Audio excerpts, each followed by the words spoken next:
Shalom semuanya, Bapak Ibu dan Saudara yang dikasihi oleh Tuhan Yesus. Puji Tuhan, hari ini kita sudah memasuki hari Jumat 24 Mei 2024. Kita sudah mendekati akhir bulan ini. Saya berharap dan berdoa agar Bapak Ibu semua ada dalam pemeliharaan Tuhan dan juga terus memiliki kerinduan untuk belajar firman Tuhan.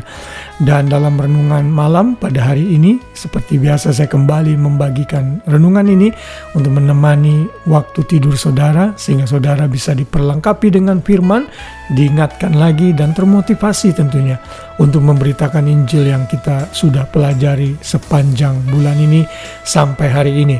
Dan hari ini, hari Jumat ini, kita akan belajar dari satu ayat hafalan yang saya berikan untuk gereja yang saya layani, tapi juga untuk saudara yang tertarik untuk melakukan pembacaan hafalan ayat. Itu sangat baik sekali untuk melatih otak kita, sehingga kita mengingat dan memberikan memori yang baik untuk otak kita. 2 Timotius 4 ayat 5 berkata, "Tetapi kuasailah dirimu dalam segala hal, sabarlah menderita, lakukanlah pekerjaan pemberita Injil dan tunaikanlah tugas pelayananmu." Kita tahu ini adalah surat Paulus yang terakhir untuk anak rohaninya Timotius yang ada dan menggembalakan di Efesus. Paulus mengingatkan Timotius yang menggembalakan di Efesus untuk siap sedia memberitakan firman, baik atau tidak baik waktunya. Itu dalam ayat 2. Karena kalau hamba Tuhan, seorang gembala tidak setia memberitakan firman kebenaran, jemaat yang dia layani, domba-domba yang dia layani akan menjadi liar dan gampang terpengaruh oleh ajaran sesat. Paulus menyatakan itu dalam ayat 3, karena akan datang waktunya orang tidak dapat lagi menerima ajaran sehat, tetapi mereka akan mengumpulkan guru-guru menurut kehendaknya untuk memuaskan keinginan telinganya. Mereka akan memalingkan telinganya dari kebenaran dan membukanya bagi dongeng. Tidak salah gereja-gereja yang terlalu mengagung-agungkan berkat, mujizat, kesembuhan, dan pengalaman-pengalaman rohani banyak dikunjungi orang, karena memang orang senang dengan hal itu.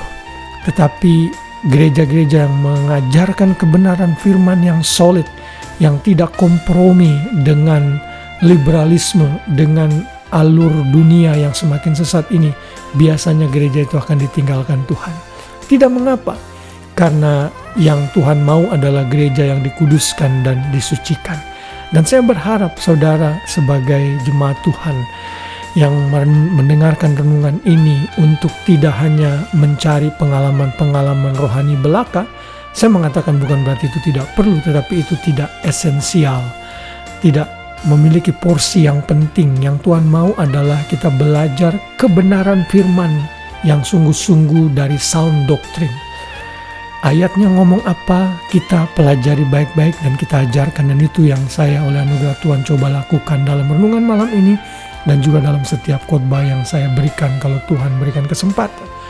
Dan tidak kalah pentingnya Paulus mengingatkan Timotius dalam ayat 5, ayat dalam hafal kita, "Kuasailah dirimu dalam segala hal, sabar menderita."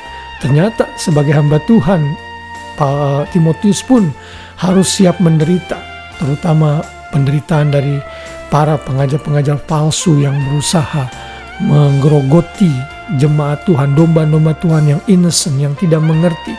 Karena itu Paulus mengingatkan Timotius, kamu harus siap menderita, lakukan pekerjaan pemberitaan Injil dan tunaikan tugas pelayananmu. Paulus menghendaki Timotius dan bagi semua para hamba Tuhan, termasuk diri saya juga, untuk melakukan pekerjaan pemberita Injil. Dan ini menjadi tugas para hamba Tuhan dan juga tugas bagi setiap anak-anak Tuhan. Dan setiap pelayanan yang Tuhan sudah bebankan kepada setiap kita, kita harus tunaikan dengan tuntas. Jangan pernah kendor memberitakan Injil. Lakukan pekerjaan pemberitaan Injil dimanapun Tuhan tempatkan kita.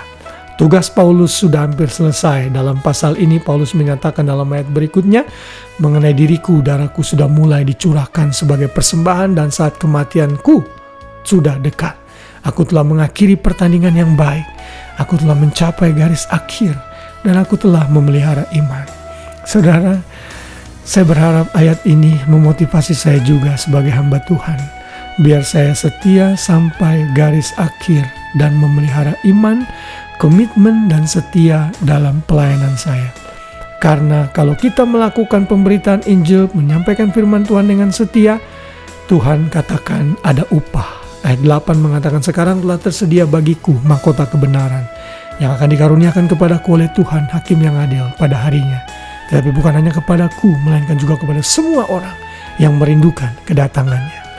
Orang yang merindukan kedatangan Tuhan akan memberitakan firman. Orang yang merindukan kedatangan Tuhan akan memberitakan Injil. Dan orang-orang seperti inilah Tuhan sudah menyediakan mahkota kebenaran. Mari setia memberitakan Injil.